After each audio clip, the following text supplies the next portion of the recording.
And I'm not here to praise the ones who attacked her. I feel bad about it. I feel bad for her. I agree that she didn't deserve this attack. No one really deserves to be attacked like this. And I don't hate her. I don't wish any harm on her. You could see in my previous videos, I'm not attacking her. I'm not calling her these names. I'm not saying that I hate her. I'm not a hateful person.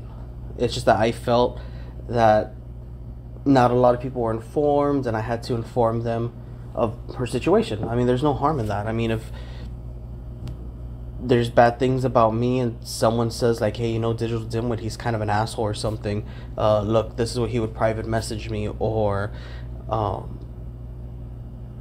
he likes these kinds of memes, or he he makes these kinds of comments, spread them. If I'm a bad person, let me be like, share that I'm a bad person, but you need proof, and that's what I do. I show proof in my videos, and I've said it so many times that this is just me spreading information. I seem to be getting sidetracked a lot today. I don't know what is wrong with me. But earlier I said I just want her to take some time away from putting herself on live. I mean, she didn't have to go live like within an hour of her being assaulted that way. Like, that wasn't necessary. Focus on healing, focus on getting better, take a spiritual walk, find yourself. You're doing good with religion, Vanessa. Just go back to that. Like, just try and heal, like physically, mentally, spiritually. Just, Vanessa, please get better, because doing that would help your situation on getting your daughters back a lot more than just going live every time something happens to you. Because what people are seeing is she got assaulted, she got beat up, she looks really messed up right now, and it makes people wonder, what if her daughters were still with her? Y'all were joined at the hip, and that's amazing. Like, me and my daughter are inseparable. We're always together. We watch the same movies, we play the same games, we do everything together. So I understand what it is like to be joined at the hip like that, to be inseparable. And this just made me think, like, what if your daughters were with you? What if your story's true, that you received this call for help and you went to go help them, you start getting assaulted, and your daughters are there? No one would want any harm to come to those little girls, and it just seems like they would have been put in a very dangerous situation if they were with you. And she's made other videos as time's gone on, and I'm going to address those later, but I feel like this video's a really big one, and it needs to be given a lot of attention to, and really broken down. And I just wanted to make some corrections. You know, I poked my two little holes in the story.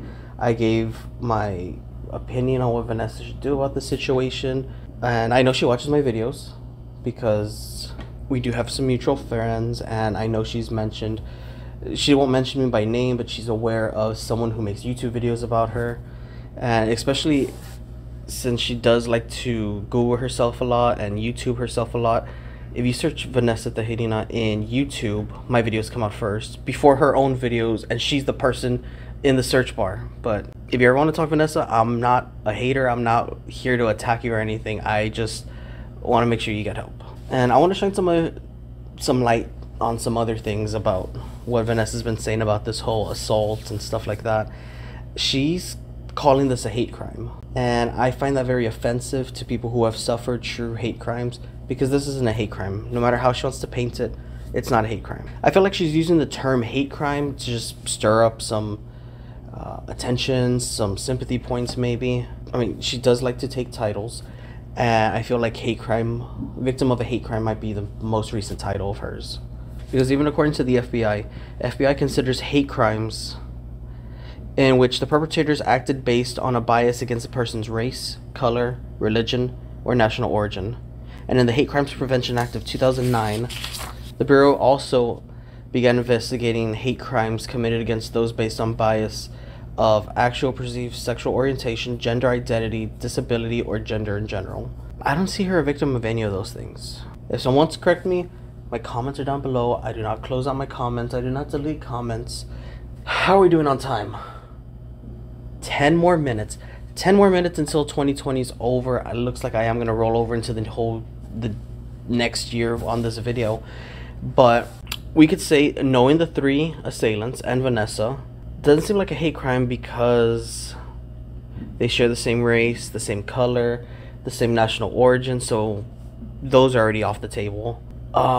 2 out of 3 of the assailants were female, so we know it's not gender based. We know it's not gender identity because they both claim to be females.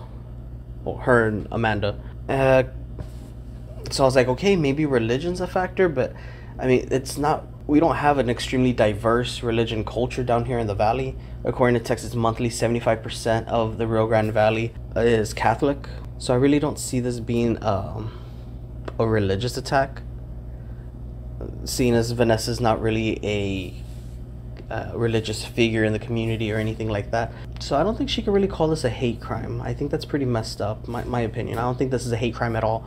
And I find it really offensive that she is using that when there are plenty of people who are actually victims of hate crimes, and they're on completely different spectrums here. So if Vanessa's listening, or if someone who speaks to Vanessa, like I said, we have some mutual friends, just correct her, educate her on that, please. And the story's been getting national news. Like I said, this has been on Nancy Grace, this has been, I think, New York Times. No, not New York Times. I don't think they would cover this. I don't know. If they did, I'll put up a screenshot of the article. But I know that there has been a lot of national news covering this. Not really investigating, just sharing the same information everywhere, because the headlines, Texas Senate candidate, does turn a lot of heads. And that's another reason why I'm making this video, because a lot of people have been hearing this news and have been throwing sympathy in. That's fine. You're free to feel sorry for her. I mean, I do feel sorry for her myself about the attack and stuff like that. But people need to know the whole story and who she really is. What they see is just Texas Senate candidate, or almost Texas candidate, or never had a shot Texas candidate in the title. And people are like, oh my gosh, this is a political figure. Like, what happened? Like, and they show the photos, like, oh, this is really bad. Like, what, poor woman and stuff like that. And yes, poor woman, poor Vanessa. But they don't understand how maybe she got there, how she's perceived in her own community, the type of person she is. So me, and along with other people, have been correcting and attempting to educate the public. Every time I see it posted somewhere, I share one of my links to my videos, and I'm not just spamming them. I go ahead and say, like, here's a character study I did on her. If you want more information, I have more videos discussing her, and I share links. Other people have been doing that too. They've been telling me, and that's great. I love you all. Thank you so much. And I'm gonna wrap this up because now I'm about 5 minutes away. It's a little editing thing. I'm about 5 minutes away from 2021, and I would like to at least tell, I mean, of course I'm gonna tell you all Happy New Year. Hopefully it's a good one. I really hope so. I mean, the bar's set pretty low based on 2020. But, you know, don't worry, I'm going to continue to cover this. If more information comes out that I feel is good information, I'm going to share it. I know there's photos of the assault, there's video of the assault that's been making the rounds. I didn't want to show any of that because, I mean, she's still a person. I'm not here to bash on her. I'm not here to hate on her. If you want stuff like that, there's gossip pages for it. I feel like she's already been dragged through the mud enough on those pages, and I just want to go ahead and talk about the situation, my opinions on it, stuff like that. This is just a breakdown. I mean, you've seen my videos, you know the way I run. You know I'm not one to attack or hate or do stuff like that. I do hope this news dies down and she gets to take that break that she needs, so we can move on to other things. I could show the beauty of local stuff here. I could share my opinions on other things. I know I used to talk a lot about movies and stuff like that. Maybe I could go back into that realm, because I don't want my channel to be known for, oh, that's the YouTube channel that does videos on Vanessa, because that's not what I want. Because whenever I stop making videos, or when I stop this channel, I don't want to be known as like, oh, you're the Vanessa channel, or like that's all you do is videos on Vanessa. Like, I don't want to do that. That's not me. So going into the new year, hopefully we get some of that. So be sure to subscribe if you haven't, and we could go on this journey together, make 2021 a lot more interesting. And if you want a little bit of local flavor of the Rio Grande Valley, go ahead and like Victor in the Valley on Facebook. That's Victor in the Valley, and I post videos on there also, a little bit different than this one. To friends old, to friends new, Happy New Year to you all. I hope it's a good year for all of us, and just be excellent with each other. told you I was recording on New Year's. Just turned midnight. Once again, Happy New Year's, everyone. 2020 was pretty bad, but I met a lot of good people along the way, and it's pretty much everyone on this channel who watches my videos. I know I've spoken to a lot of y'all personally, and y'all are great. But I'm gonna head back inside already. It's getting kind of cold out here. I didn't bring a jacket, so y'all take care.